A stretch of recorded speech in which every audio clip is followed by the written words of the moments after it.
Welcome to exam theory. तो नवोदय विद्यालय समिति में जो आपके जनरल सेक्रेटेरिएट असिस्टेंट एलडीसी के पोस्ट पर जो एग्ज़ाम होने वाले हैं उसके प्रीवियस ईयर के सॉल्यूशन जो है इस चैनल पर कराए जा रहे हैं। तो 2019 में इससे रिलेटेड आपके 3 शिफ्टों में एग्ज़ाम कराए गए थे और 2017 में आपके 2 शिफ्टों में एग्ज़ाम कराए गए थे। तो इन दोनों जो आपके साल में जो भी आपके प्रीवियस ईयर एग्ज़ाम हुए उसके आपके सारे सॉल्यूशन जो है इस चैनल पर देखने को मिलेंगे। तो वीडियो के अंत तक जरूर बने रहिएगा। तो अगर आप इस चैनल पर नए हैं तो हमारे चैनल को सब्सक्राइब जरूर कर ले। ये हमारा सोशल मीडिया प्लेटफॉर्म है, आप हमसे यहाँ भी जुड़ सकते हैं। इसके लिंक आपको इस वीडियो के डिस्क्रिप्शन बॉक्स में मिल जाएंगे और इस वीडियो को अपने दोस्तों के साथ शेयर करना बिल्कुल भी नहीं भूलेगा। तो जैसा कि मैंने बताया था कि 2019 में 3 शिफ्टों में एग्जाम कराए गए थे, तो ये तीनों शिफ्टों के मैथ के सॉल्यूशन इस चैनल पर पहले ही कराए जा चुके हैं और 2017 में 2 शिफ्टों में एग्जाम कराए गए थे जिसके शिफ्ट 1 के सॉल्यूशन मैथ के पहले ही इस चैनल पर कराए जा चुके हैं। तो अगर ये वीडियो आपको देखना तो हमारे चैनल के प्लेलिस्ट में जाकर देख सकते हैं। तो इस वीडियो में हम लोग शिफ्ट 2 के 2017 के शिफ्ट 2 के सारे मैथ के प्रश्नों के सॉल्यूशन देखने वाले हैं। तो चलिए बढ़ते हैं प्रश्नों की ओर। देखेंगे क्वेश्चन नंबर 1। यहाँ पर क्वेश्चन में दिया गया है कि 8 वर्ष में 30,000 रुपये 42,000 रुपये हो जाते हैं यदि निवेश साधारण ब्याज पर किया जाता है, तो प्रति वर्ष प्रस्तावित साधारण ब्याज की दर क्या होगी, ये आपसे पूछा जा रहा है। तो यहाँ पर सबसे पहले हम लोग क्या निकालेंगे कि 8 साल में कुल साधारण ब्याज कितना प्राप्त हुआ है। तो हम लोग ये जो आपका क्या है अमाउंट यानी कि मिश्र धन और ये जो आपका वो क्या है प्रिंसिपल यानी कि मूलधन है। तो साधारण ब्याज निकालने के लिए क्या करेंगे, अमाउंट माइनस प्रिंसिपल करेंगे, तो यानी कि मिश्र धन माइनस मूलधन करेंगे। तो मिश्र धन 42,000 माइनस 30,000 करेंगे यानी कि 8 सालों में साधारण ब्याज कितना प्राप्त होता है, 12,000 रुपये प्राप्त होता है। ये जो है 12,000 कितने सालों में हमें प्राप्त हुआ, 8 सालों में। तो क्या करेंगे, एक साल का साधारण ब्याज निकालने के लिए 8 से डिवाइड करेंगे तो आपका कितना आ जाएगा 15×8 = 120, यानी कि एक साल का साधारण ब्याज कितना है 1,500 रुपये। कितना है 1,500 रुपया। तो हमें क्या चाहिए, ब्याज दर चाहिए। तो इस ब्याज का एक साल का ब्याज का किससे तुलना करेंगे, प्रिंसिपल यानी कि मूलधन से। तो मूलधन आपका कितना है 30,000 रुपये। रेट आपका प्रतिशत में होता है यानी कि जो वैल्यू हमें चाहिए वो प्रतिशत में चाहिए। तो परसेंट में वैल्यू निकालने के लिए क्या करेंगे, 100 से गुना करेंगे, हल करेंगे, आपका आंसर आ जाएगा। 2 शून्य 2 शून्य चला गया, यहाँ पर से 2 शून्य 2 शून्य चला गया। 3 से 15 आपका कितने बार में चला जाएगा, 5 बार में। यानी कि जो आपका प्रति वर्ष ब्याज दर था वो कितने प्रतिशत था, तो 5% था। तो यहाँ पर आपका ऑप्शन नंबर बी बिल्कुल सही होगा। नेक्स्ट क्वेश्चन देखेंगे, क्वेश्चन नंबर 2। यहाँ पर क्वेश्चन में दिया गया है कि एक निश्चित गति से चलने वाली एक ट्रेन एक खंबे को 10 सेकेंड में और 400 मीटर लंबे प्लेटफॉर्म को 30 सेकेंड में पार करती है। तो ट्रेन की लंबाई कितनी है, ये आपसे पूछा जा रहा है। तो यहाँ पर जो है सबसे पहले यहाँ पर हम लोग ये निकाल सकते हैं कि कितने सेकेंड में जो है इस 400 मीटर लंबे प्लेटफॉर्म को पार करती है। तो यहाँ पर जो है प्लेटफॉर्म की लंबाई कितनी है 400 मीटर, कितने सेकेंड में पार करती है, टोटल जो है प्लेटफॉर्म की लंबाई प्लस ट्रेन की लंबाई कुल 30 सेकेंड में पार करेगी। लेकिन सिर्फ प्लेटफॉर्म को पार करने में कितना सेकेंड का समय लेगी, तो यहाँ पर क्या करेंगे 10 सेकेंड यानी कि 30 सेकेंड माइनस क्या कर देंगे 10 सेकेंड, यानी कि ये 400 मीटर लंबाई को पार करने में कितना समय लेगी, तो 20 सेकेंड का समय लेगी। तो यहाँ पर से हमें क्या निकल जाएगा, 1 सेकेंड में कितने मीटर की दूरी इस ट्रेन द्वारा चली जाती है वो हमें पता चल जाएगा। तो यहाँ पर आपका कितना आ जाएगा, 400 को 20 से डिवाइड करेंगे यानी कि 20 मीटर। यानी कि यहाँ पर से हमें पता चल गया कि 1 सेकेंड में ट्रेन द्वारा कितने मीटर की दूरी तय की जाती है। कितनी दूरी तय की जाती है, 20 मीटर की। पूछा क्या जा रहा है, ट्रेन की लंबाई। तो खंबे को पार करने में कितने सेकेंड का समय लेता है, 10 सेकेंड का। तो अगर 1 सेकेंड में 20 मीटर जाती है तो 10 सेकेंड में कितना मीटर चलेगी, 20 × 10 यानी कि 200 मीटर चलेगी। तो खंबे को जो पार करती है वो जो ट्रेन की लंबाई होती है उसी उतनी ही दूरी को पार करने में 10 सेकेंड का समय लगता है, यानी कि ट्रेन की लंबाई कितनी है, 200 मीटर है। तो यहाँ पर आपका ऑप्शन नंबर सी बिल्कुल सही होगा। तो अगर आपको वीडियो पसंद आ रहा है तो लाइक करते जरूर चलिएगा। नेक्स्ट क्वेश्चन देखेंगे, क्वेश्चन नंबर 3। यहाँ पर क्वेश्चन में बोला जा रहा है कि एक कैन में दूध और पानी का अनुपात 5:4 है, जबकि दूसरे में अनुपात 3:5 है। दोनों कैन के तरल पदार्थ को किस अनुपात में मिलाया जाना चाहिए जिससे परिणामी मिश्रण में दूध और पानी का अनुपात 1:1 हो जाए। तो हमें यहाँ पर क्या करेंगे, हम लोग मिल्क यहाँ पर लिख लेते, इधर आप वाटर से डिनोट कर लेंगे। पहले वाले में जो है मिल्क यानी कि दूध की मात्रा कितनी थी, 5 यूनिट, कुल कितने में से 9 यूनिट में से। दूसरे वाले में दूध की मात्रा कितनी थी 3 यूनिट, कुल कितने में से 5 यूनिट में से। और ओवरऑल मिश्रण जो मिलाया गया उसमें दूध की मात्रा कितनी थी 1 यूनिट, कुल कितने में से 2 यूनिट में से। तो हम लोग क्या करेंगे क्रॉस डिफरेंस निकाल लेंगे और अनुपात में जो वैल्यू आएगा उसी अनुपात में दोनों तरल से यानी कि दोनों मिश्रण से दूध और पानी लिया गया था। तो यहाँ पर हम लोग क्या करेंगे क्रॉस डिफरेंस निकालेंगे। तो कितना हो जाएगा यहाँ पर से एलसीएम आपका हो जाएगा 10, कितना हो जाएगा यहाँ पर आपका 5 3 दूनी 6 यानी कि डिफरेंस 1/10 आ जाएगा। यहाँ पर एलसीएम आपके कितने हो जाएंगे 18, तो यहाँ पर 9 5 दूनी 10 यानी कि डिफरेंस 1 आ जाएगा। 2 से काटेंगे ये 5 बार में चला जाएगा, ये 2 से 18 9 बार में चला जाएगा, यानी कि अनुपात में वैल्यू कितना आ जाएगा 9:5 यानी कि 9:5 आपका क्या हो जाएगा अंश। यहाँ पर शायद हम लोगों ने कुछ गलत कर दिया, यहाँ पर फिर से चेक कर लेते हैं। यहाँ पर आपका कितना आ जाएगा, यहाँ पर आपके कितना हो जाएगा, सॉरी यहाँ पर आपके 3/8 होंगे। यहाँ पर मैंने यहाँ पर योग करके नहीं लिखा था, तो यहाँ पर आपके कितने हो जाएंगे 8, कितने हो जाएंगे आपके यहाँ पर 8, और यहाँ पर आपके ठीक है 5/9, यहाँ पर 1/2 है। यहाँ पर थोड़ा सा आपका मिस्टेक हो गया था, तो यहाँ पर सही कर लेंगे हम लोग। तो यहाँ पर आपके एलसीएम कितने हो जाएंगे 8, यहाँ पर कितने हो जाएंगे 2 चौका 4 में से 3 गया 1। अब यहाँ पर काटेंगे, यहाँ पर 2 से काट रहे थे तो ये 4 बार में, ये 9 बार में चला जाएगा, यानी कि आपका अनुपात में वैल्यू कितना आ जाएगा 9:4। तो यहाँ पर आपका ऑप्शन नंबर ए बिल्कुल सही होगा। नेक्स्ट क्वेश्चन देखेंगे, क्वेश्चन नंबर 4।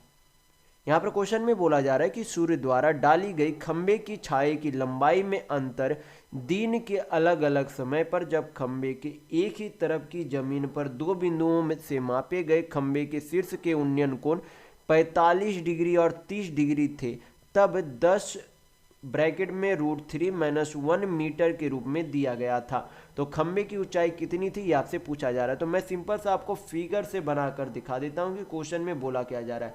एक आपके क्या है खंबा है, ये जो आपका क्या हो गया खंबा हो गया, कितनी डिग्री का जो उन्नयन कोण बना रहा है, यहाँ पर जो आपके 30 डिग्री और यहाँ पर आपके 45 डिग्री का कोण बना रहा है। और यहाँ पर ये जो आपका अंतर है वो अंतर यहाँ पर कितना दिया गया है 10 × √3 - 1 आपका क्या दिया गया, ये डिफरेंस दिया गया है। तो यहाँ पर से जो आपको पता होना चाहिए कि 45 डिग्री के सामने वाला ये भी 1 यूनिट होता है, ये भी 1 यूनिट होता है। 30 डिग्री के सामने वाला आपका क्या हो जाता है, ये 1 यूनिट होता है, तो ये पूरा आपका कितना हो जाएगा √3 यूनिट हो जाएगा। यानी कि इतने का वैल्यू कितने के बराबर होगा √3 - 1 यूनिट बराबर जो है वैल्यू कितना दिया गया है 10 √3 - क्या दिया गया 1 दिया गया। तो यहाँ पर आपके √3 - 1 √3 - 1 क्या हो जाएंगे कट जाएंगे, यानी कि 1 यूनिट का वैल्यू कितने के बराबर हो जाएगा 10 मीटर के बराबर होगा। तो 1 यूनिट का वैल्यू कितना आ गया 10 मीटर। तो पूछा क्या जा रहा है खंबे की ऊंचाई पूछी जा रही है। तो खंबे की ऊंचाई यहाँ पर कितनी थी 1 यूनिट थी, 1 यूनिट का वैल्यू कितना है 10 मीटर, यानी कि खंबे की ऊंचाई कितनी थी तो 10 मीटर थी। तो यहाँ पर आपका ऑप्शन नंबर डी बिल्कुल सही होगा। नेक्स्ट क्वेश्चन देखेंगे, क्वेश्चन नंबर 5। यहाँ पर आपके क्या है, यहाँ पर 349 × 349 है -151 × 151 है, बटा कितने आपके 158 है, 198 नीचे आपके दिए गए। तो यहाँ पर अगर इसे 349 को a मान ले तो a × a आपका क्या है a² है। मैं सिर्फ आपको समझाने के लिए आपको यहाँ पर बता रहा हूँ। यहाँ पर अगर 151 को क्या मान ले b मान ले, तो यहाँ पर b × b आपका क्या हो जाएगा b²। तो ऊपर आपका क्या बन रहा है a² - b² बन रहा है। तो a² - b² का आपको फार्मूला पता होना चाहिए, क्या होता है a - b × आपका क्या हो जाता है a + b होता है। तो ये फार्मूला आप ध्यान रखिएगा। तो ऊपर में क्या करेंगे a - b यानी कि 349 - 151 आपका कितना हो जाएगा, माइनस करेंगे तो 9 में से 1 गया 8, यहाँ पर 14 में से 5 तो 9 और 2 में से 1 तो 1, 198 इंटू a + b करेंगे यानी कि 349 + 151 करेंगे तो कितना हो जाएगा 500 हो जाएगा, बटा नीचे क्या कर देंगे 198 है 198 लिख देंगे। तो 198 से 198 चला गया, यानी कि आपका आंसर कितना आ जाएगा 500, यानी कि 500 आपका आंसर आएगा। तो यहाँ पर आपका ऑप्शन नंबर ए बिल्कुल सही होगा। नेक्स्ट क्वेश्चन देखेंगे,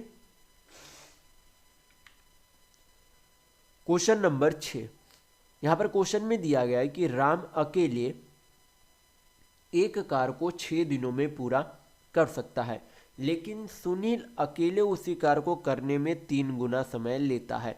वे एक साथ कार प्रारंभ करते हैं, लेकिन राम कार पूरा होने से 3 दिन पहले छोड़ देता है। कौन छोड़ देता है, राम छोड़ देता है। तो अंततः कार को प्रारंभ से पूरा करने में दोनों को कुल कितने दिन लगेंगे, ये आपसे पूछा जा रहा है। तो यहाँ पर सबसे पहले हमें क्या निकालना होगा, कार्य क्षमता किसका, राम और सुनील का। तो सबसे पहले राम जो अकेले कितने दिनों में काम को पूरा कर सकता है, 6 दिनों में, और सुनील जो है इससे 3 गुना समय लेता है, यानी कि 6 तिया 18 दिन लेता है। क्या करेंगे, 6 और 18 का एलसीएम कितना हो जाएगा, 18। 18 को 6 से डिवाइड करेंगे 3, 18 से डिवाइड करेंगे 1, यानी कि राम का कार्य क्षमता 3 है और सुनील का कितना, 1 है। कितना है, सुनील का कार्य क्षमता 1 है। तो यहाँ पर जो है बोला गया कि यहाँ पर राम जो है क्या कर देता है, 3 दिन पहले ही कार छोड़ देता है। तो अगर राम जो है 3 दिन पहले कार ना छोड़कर अगर वो काम करते रहता तो 3 दिन में वो कितना और काम करता। तो एक दिन में राम जो है 3 यूनिट काम करता है, तो 3 दिन में कितना काम करता, 3 या 9 यूनिट करता, और टोटल करना कितना काम था, 18। यानी कि कुल कितना काम हो जाता अगर राम अंतिम दिनों तक काम करता, जितने दिनों तक कार्य समाप्त हुआ उतना दिनों तक और काम करता, तो कुल कितना काम हो जाता, टोटल 18 9 27 काम होता। और अंतिम दिनों तक अगर टोटल काम 27 था तो टोटल कितने की कार्य क्षमता से काम कर रहे थे, 3 और 1 4 की कार्य क्षमता से। तो टोटल वर्क अपन टोटल इफिशिएंसी से डिवाइड कर देंगे तो आपका क्या आ जाएगा, टाइम यानी कि समय आ जाएगा। तो समय कितना हो जाएगा, 4 से डिवाइड करेंगे तो 4 छक 24, 4 सत्तर 28, 4 पचे 20, यानी कि 6.75 दिन का समय लगता। यानी कि कुल जो है समय कितना लगा, 6.75 दिन। तो यहाँ पर आपका ऑप्शन नंबर ए बिल्कुल सही होगा। नेक्स्ट क्वेश्चन देखेंगे, क्वेश्चन नंबर 7। यहाँ पर क्वेश्चन में बोला जा रहा है कि 3 संख्या में से पहली 2 संख्याओं का औसत 5 है, अंतिम 2 का औसत 8 है, जबकि पहली और तीसरी संख्या का औसत 17 है। तो तीनों संख्याओं को मिलाकर औसत क्या होगा, ये आपसे पूछा जा रहा है। तो पहली और दूसरा यानी कि पहले 2 संख्या का औसत कितना है, 10 है, तो योग कितना हो जाएगा, 5 दूनी 10। अंतिम 2 संख्या यानी कि दूसरी और तीसरी का औसत अगर 8 है तो योग कितना हो जाएगा, 16। जबकि पहली और तीसरी का औसत अगर 17 है तो योग कितना हो जाएगा, 34। तो यहाँ पर सभी का योग करेंगे तो क्या हो जाएगा, 2 हो जाएगा, पहली संख्या दूसरी संख्या तीसरी संख्या का योग टोटल कितना हो जाएगा, यहाँ पर 50 और 10 कितने हो जाएंगे, 60। 2 से काटेंगे 30 बार में चला जाएगा, यानी कि तीनों संख्याओं का योग कितना आ गया, 30। लेकिन हमें क्या चाहिए, औसत चाहिए। तो अगर योग 30 है, टोटल 3 संख्या है, तो 3 से डिवाइड करेंगे तो औसत यानी कि एवरेज कितना आ जाएगा, 10। तो यहाँ पर आपका ऑप्शन नंबर बी बिल्कुल सही होगा। नेक्स्ट क्वेश्चन देखेंगे, क्वेश्चन नंबर 8। यहाँ पर क्वेश्चन में दिया गया है कि भिन्न 4/15 के अंश में 4 की वृद्धि की जाती है, जबकि हर में 3 की कमी की जाती है। तो वास्तविक भिन्न की तुलना में नए भिन्न में प्रतिशत वृद्धि क्या होगी, ये आपसे पूछा जा रहा है। तो पहला वाला भिन्न कितना था, 4/15, उसमें अंश में 4 की वृद्धि हुई, हर में 3 की कमी हो गई। तो संख्या यानी कि जो भिन्न है वो कितना हो गया, 4 4 8/12। 4 से काटेंगे ये 2 बार में, ये कितने बार में, 3 बार में, यानी कि भिन्न कितना आ जाएगा, 2/3। तो पुराना वाला आपका भिन्न कितना था, 4/15। नया भिन्न कितना हो गया, 2/3। हल कर लेते हैं यहाँ पर से, 2 से 4 3 बार में, 3 से 15 5 बार में, यानी कि संख्या का अनुपात कितना हो गया, 2:5, यानी कि 2 यूनिट से वृद्धि होकर वो संख्या कितनी हो गई, 5 यूनिट हो गई। तो कितने की वृद्धि हुई, 3 की वृद्धि हुई, कितने में, 2 में। प्रतिशत में वैल्यू चाहिए, क्या करेंगे, 100 से गुना करेंगे। 2 से 100 50 बार में चला जाएगा, तो 50 थी आपका कितना हो जाएगा, 150। यानी कि नए भिन्न में कितने की वृद्धि हो गई, 150% की वृद्धि हो गई। तो यहाँ पर आपका ऑप्शन नंबर ए बिल्कुल सही होगा। नेक्स्ट क्वेश्चन देखेंगे, क्वेश्चन नंबर 9। यहाँ पर क्वेश्चन में दिया गया है कि सोनम द्वारा 80 किलोग्राम गेहूं बेचा जाता है, जिनमें से उसने 20 किलोग्राम गेहूं को 20% के लाभ पर बेचा, लेकिन शेष पर उसे एक निश्चित प्रतिशत की हानि हुई। यदि उसकी कुल हानि 2.5% थी तो सोनम द्वारा बेचे गए शेष 60 किलोग्राम गेहूं पर हानि प्रतिशत कितनी थी, ये आपसे पूछा जा रहा है। तो यहाँ पर जो है टोटल गेहूं कितना था, 80 केजी। उनमें से पहले वाले को जो है कितना केजी बेचा, तो 20 केजी बेचा, यानी कि बाद वाले जो हानि पर है जो उसने कितने केजी बेचे, 60 केजी बेचे।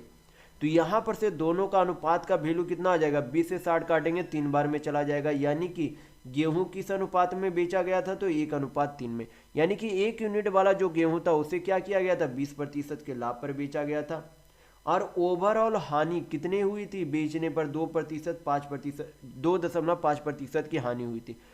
तो कुल कितने यूनिट में से हानि हुई थी, 3 1 4 यूनिट में से। तो ओवरऑल हानि प्रतिशत में कितना हो गया था, 2.5 इंटू 4 करेंगे यानी कि 10% की क्या हो गई थी, हानि हो गई थी। लेकिन यहाँ पर पहले वाले के हिसाब से तो यहाँ पर आपका क्या हो रहा था, 20% का लाभ हो रहा था।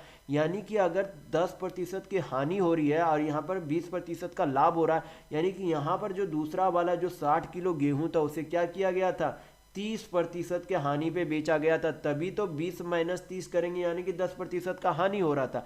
तो अगर 3 यूनिट में 30% की हानि हो रही थी तो 1 यूनिट में कितने की हानि होगी, तो 30 बटा क्या करेंगे, 3 करेंगे। यानी कि जो आपका 60 केजी जो गेहूं था वो कितने प्रतिशत के हानि पर बेचा गया था, तो 10% के हानि यानी कि 10% के लॉस पर बेचा गया था। तो यहाँ पर आपका ऑप्शन नंबर सी बिल्कुल सही होगा। नेक्स्ट क्वेश्चन देखेंगे,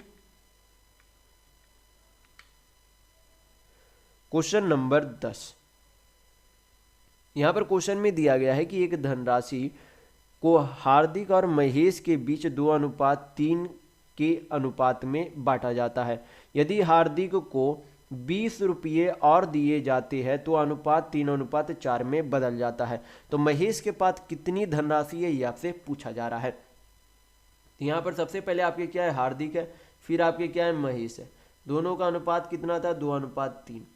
ये अनुपात जो है कितना में बदल जाता है, 3:4 में बदल जाता है। तो वृद्धि जो है 20 रुपये किसको अधिक और दिए गए थे, हार्दिक को दिए गए थे। यानी कि यहाँ पर महेश में कोई भी परिवर्तन नहीं आया है, लेकिन यहाँ पर रेशियो में यूनिट में डिफरेंस देखने को मिल रहा है। तो हमें क्या करना होगा, यूनिट में डिफरेंस यानी कि यूनिट यहाँ पर सेम करना होगा।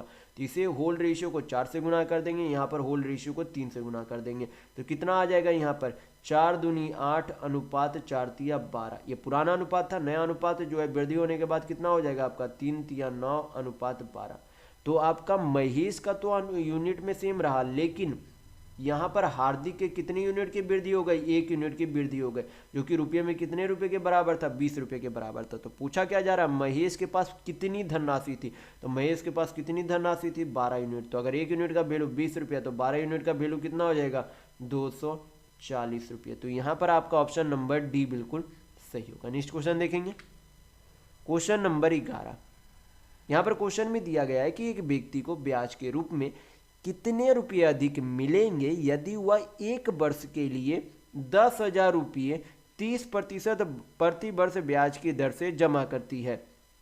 यदि चक्रवृद्धि ब्याज प्रत्येक 4 महीने में संयोजित किया जाता है और यदि चक्रवृद्धि ब्याज अर्धवार्षिक रूप से संयोजित किया जाता है तो अंतर कितने रुपये का होगा, यह आपसे पूछा जा रहा है। तो यहाँ पर सबसे पहले जो है पहला बार में क्या बोला गया कि पहला बार जो है आपका क्या है, आपका 1/4 यानी कि आपका यहाँ पर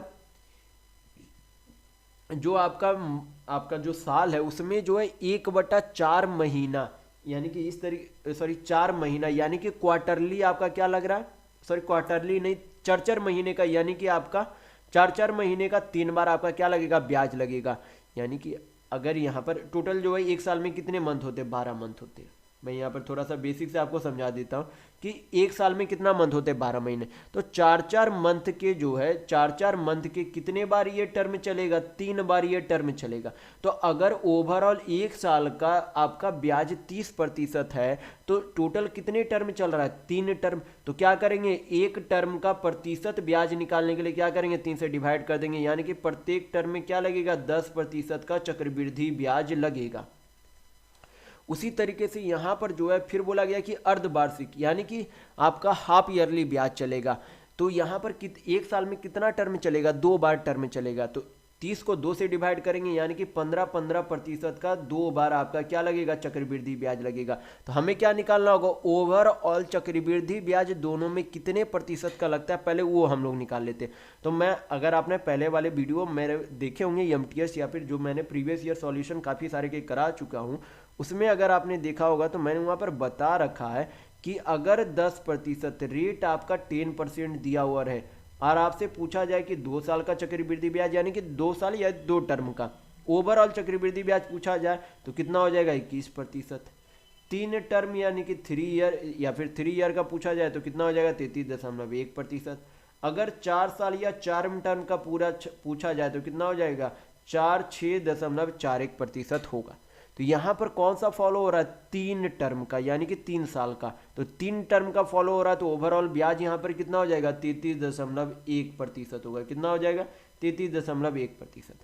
और इन दोनों का ओवरऑल ब्याज निकालने के लिए एक फार्मूला होता है, फार्मूला ध्यान रखिएगा। दोनों परसेंट सेम है तो क्या कर देंगे ए यानी कि ए स्क्वायर नहीं 2a plus A square by क्या करेंगे 100 यहाँ पर कर देंगे। इस फार्मूला पे वैल्यू पुट कर देंगे, ए का वैल्यू 15 होगा तो आपका क्या आ जाएगा ओवरऑल ब्याज हो जाएगा। तो कितना हो जाएगा 15 15 30 और 15 15 225 यानी कि 32.25% क्या है ओवरऑल ये ब्याज है। तो यहाँ पर ब्याज में ब्याज प्रतिशत में अंतर यानी कि डिफरेंस कितने का हो जाएगा, तो यहाँ पर डिफरेंस आपका आ जाएगा, यहाँ पर माइनस करेंगे तो कितना हो जाएगा 0.85% का क्या डिफरेंस है। और हमें क्या निकालना है इस 10,000 का 0.85% का रुपये में वैल्यू ही चाहिए। तो क्या करेंगे पॉइंट हटा देंगे नीचे 100 चला जाएगा, परसेंट हटा देंगे नीचे कितना चला जाएगा फिर 100 चलाएगा। रुपये यहाँ पर क्या करेंगे किससे हमें गुना करना है कुल रुपये यानी कि मूलधन से गुना करना है। तो 4 शून्य से यहाँ पर 4 शून्य चला गया, बचा क्या 85 रुपये यानी कि 4 महीने का और 6 महीने के चक्रवृद्धि ब्याज का अंतर कितना है 85 रुपये का अंतर है। तो यहाँ पर आपका ऑप्शन नंबर बी बिल्कुल सही होगा। तो अगर आपको सिंपल इंटरेस्ट या कंपाउंड इंटरेस्ट आपको सिंपल मेथड से नहीं बनाना आता है तो आप यहाँ पर मैंने जो एक सिंपल इंटरेस्ट और कंपाउंड इंटरेस्ट का एक फुल फ्लेज वीडियो मैं डाल रखा हूँ, तो उस वीडियो का आप जरूर जाकर देखिए। मैंने वहाँ पर ट्री मेथड और रेशियो दोनों मेथड आपको वहाँ पर बेहतर तरीके से बता रखा है। अगर आपसे सॉल्यूशन नहीं होता इस तरीके का प्रश्न तो आप वो वीडियो जाकर देखिए, आप काफ़ी हद तक सभी प्रश्नों को हल कर पाएंगे। नेक्स्ट क्वेश्चन देखेंगे, क्वेश्चन नंबर 12। यहाँ पर क्वेश्चन में दिया गया है कि कल्कि द्वारा एक निश्चित गति से 60 किलोमीटर की दूरी तय की जाती है। यदि वह प्रति घंटे 4 किलोमीटर धीमी गति से साइकिल चलाता तो उसे अपने गंतव्य तक पहुंचने में 4 घंटे और लगते। तो कल्कि द्वारा वास्तव में साइकिल चलाने की किलोमीटर प्रति घंटा की गति कितनी थी आपसे पूछा जा रहा है। यहाँ पर सबसे पहले तो आपको पता होना चाहिए टाइम निकालने का फॉर्मूला क्या होता है डिस्टेंस अपॉन स्पीड होता है, यानी कि समय बराबर दूरी बटा चाल होता है। तो दूरी कितनी है 60 किलोमीटर। शुरुआती चाल यानी कि स्पीड हम लोग क्या मान लेते x किलोमीटर प्रति घंटा थी, यानी कि जो चाल थी उसमें क्या कर ली गई 4 किलोमीटर प्रति घंटा कमी कर ली गई, यानी कि नया चाल कितना हो गया x माइनस 4 किलोमीटर प्रति घंटा। उसी चाल को यक्स की चाल से चल रहा था तो दोनों का समय का अंतर यहाँ पर कितना बोला गया 4 घंटा बोला गया। कितना बोला गया 4 आवर। तो अब यहाँ पर क्या करेंगे यक्स का वैल्यू क्या करेंगे बाई ऑप्शन पुट करेंगे, क्योंकि अगर बेसिक से जाएंगे तो काफ़ी लंबा बनेगा। बाई ऑप्शन अगर पुट कर लेंगे तो आप काफ़ी आसानी से हल कर पाएंगे। तो यहाँ पर सबसे बेहतर अगर देखेंगे क्योंकि 12 से 4 जाएगा तो कितना बचेगा 8, 8 क्या 7 से कटती है तो यहाँ पर इसे निगलेक्ट करेंगे, 7.5 से भी माइनस करेंगे तो सही संख्या नहीं आएगी 10, 10 यहाँ पर पुट करके देखते हैं। 10 यहाँ पर पुट करेंगे तो 10 माइनस 4 यानी कि 6, 6 से 60 को भाग देंगे, 60 को 6 से भाग देंगे कितना आ जाएगा 10 माइनस 10, 60 को 10 से भाग देंगे कितना आ जाएगा 6। दोनों के समय का अंतर कितना है 4 है। यहाँ पर किसके बराबर है 4 घंटे के बराबर है, यानी कि आपका ऑप्शन नंबर सी यहाँ पर बिल्कुल सही होगा। तो बाई ऑप्शन बनाइएगा, बेहतर तरीके से आप हल कर पाएंगे। नेक्स्ट क्वेश्चन देखेंगे क्वेश्चन नंबर 13। यहाँ पर क्वेश्चन में दिया गया है कि दूध पानी के विलयन का 20% क्या है पानी है। इस 180 लीटर के पतले विलयन में कितनी मात्रा में शुद्ध दूध मिलाया जाना चाहिए जिससे नए विलयन का केवल 10% क्या हो पानी हो। तो यहाँ पर जो है सबसे पहले 20% का फ्रैक्शन वैल्यू कितना हो जाता है आपका 1/5। तो यहाँ पर मिल्क वाटर, तो शुरुआत में जो है टोटल मिश्रण कितना था 5 यूनिट, उसमें से 1 यूनिट क्या था पानी था, यानी कि दूध कितनी थी 5 माइनस 1 यानी कि 4 यूनिट क्या थी दूध थी। फिर बोला गया कि नए मिश्रण में 10% क्या हो पानी हो, 10% का फ्रैक्शन वैल्यू 1/10 होता है। तो 10 में से 1 यूनिट क्या रह गई पानी रह गई, तो दूध कितनी रह गई होगी 9 यूनिट। तो यहाँ पर बोला गया है कि कितना जो है यहाँ पर दूध आपका मिलाया जाए जिससे पानी जो है क्या रहे 10% ही रहे। तो यहाँ पर जो है दूध में कितने का, क्योंकि पानी में कोई भी परिवर्तन नहीं किया गया तो पानी यहाँ पर बराबर है, लेकिन दूध में कितने यूनिट की वृद्धि हुई है, तो यहाँ पर 5 यूनिट की वृद्धि हुई। कितने यूनिट की? 5 यूनिट की वृद्धि हुई है। तो यहाँ पर से जो है 5 यूनिट का हमें क्या निकालना होगा? वैल्यू निकालना होगा। तो यहाँ पर से यहाँ पर हमें जो है टोटल जो है मिश्रण का कितना यूनिट था? 4 1 5 यूनिट ही तो था, जो कि कितने के बराबर था? 180 लीटर के बराबर था। और दूध में भी कितने की वृद्धि हुई है? 5 यूनिट की ही वृद्धि हुई, यानी कि दूध कितना मिलाया गया है? 180 लीटर मिलाया गया है। तो यहाँ पर आपका ऑप्शन नंबर ए बिल्कुल सही होगा। नेक्स्ट क्वेश्चन देखेंगे, क्वेश्चन नंबर 14। यहाँ पर क्वेश्चन में दिया गया है कि एक 20 मीटर ऊंचा टावर एक खंबे के शीर्ष से 30 डिग्री का अवनमन कोण और खंबे के तल से 60 डिग्री का अवनमन कोण बनाता है। तो ज्ञात कीजिए कि खंबे की ऊंचाई जो है कितनी है, ये आपसे पूछा जा रहा है। तो यहाँ पर जो है सबसे पहले आपका क्या है? एक टावर है। यहाँ पर जो एक टावर हम लोगों ने बना दिया, यहाँ पर एक खंबा है। यहाँ पर जो है इसका कोण जो है यहाँ पर इसके शीर्ष का अवनमन कोण कितना बनाता है? 30 डिग्री बनाता है। और यहाँ पर से ये जो आपका कोण कितना बनाता है? यहाँ पर आपके 60 डिग्री, यानी कि ये आपका 30 डिग्री है और ये आपका कितना है? 60 डिग्री है।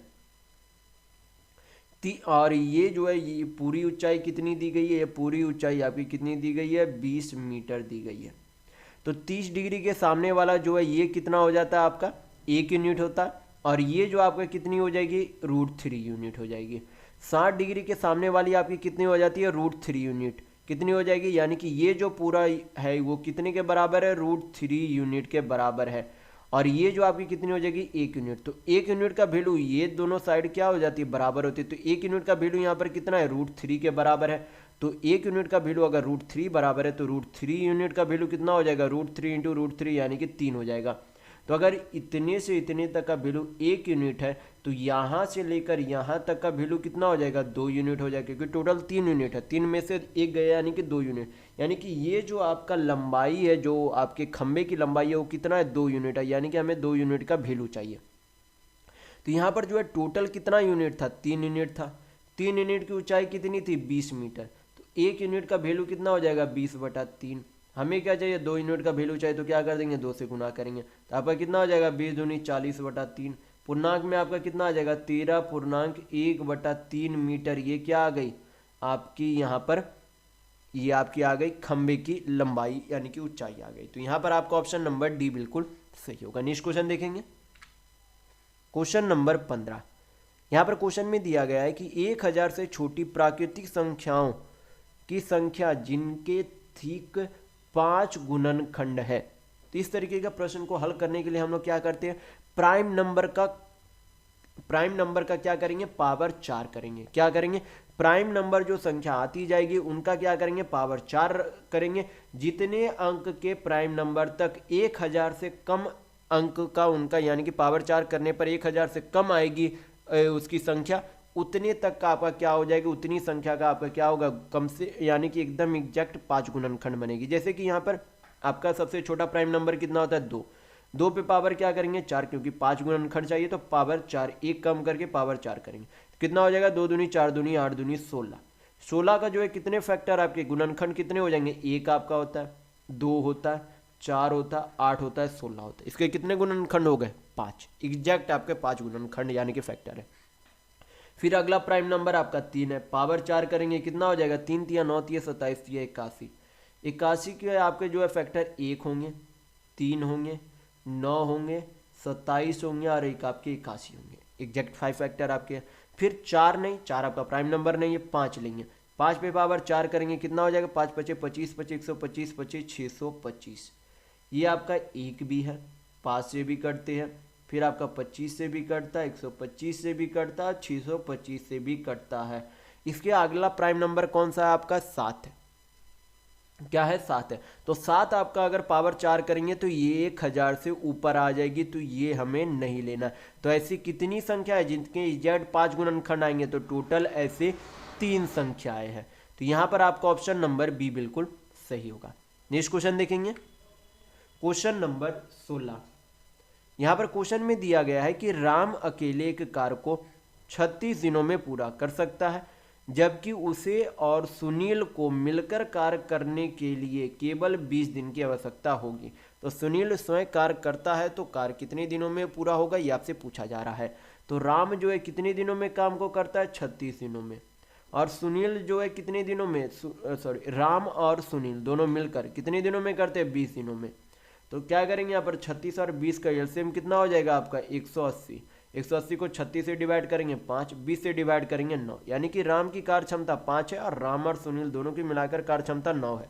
हमें क्या चाहिए, समय। समय निकालने का फॉर्मूला क्या होता है, टोटल वर्क अपॉन इफिशियंसी होता है। कुल करना कितना काम है, 180। और आपके सुनील की कार्य क्षमता कितनी है, तो 9 - 5 करेंगे, यानी कि कार्य क्षमता कितनी आ जाएगी, 4। 4 से डिवाइड करेंगे तो आपका कितना आ जाएगा, 45। यानी कि सुनील जो अकेले कितने दिनों में काम को पूरा करता है, तो 45 दिन में करता है। तो यहाँ पर आपका ऑप्शन नंबर ए बिल्कुल सही होगा। नेक्स्ट क्वेश्चन देखेंगे क्वेश्चन नंबर 17। यहाँ पर क्वेश्चन में दिया गया है कि माना टीना को 350 किलोमीटर दूर गंतव्य तक पहुंचने के लिए 50 किलोमीटर प्रति घंटा की रफ्तार से गाड़ी चलानी थी। उसके द्वारा पहले 5 घंटे के लिए 40 किलोमीटर प्रति घंटा की औसत गति से गाड़ी चलाई गई। तो समय पर पहुंचने के लिए शेष यात्रा के लिए उसे कितनी औसत गति बनाए रखने की आवश्यकता है, ये आपसे पूछा जा रहा है।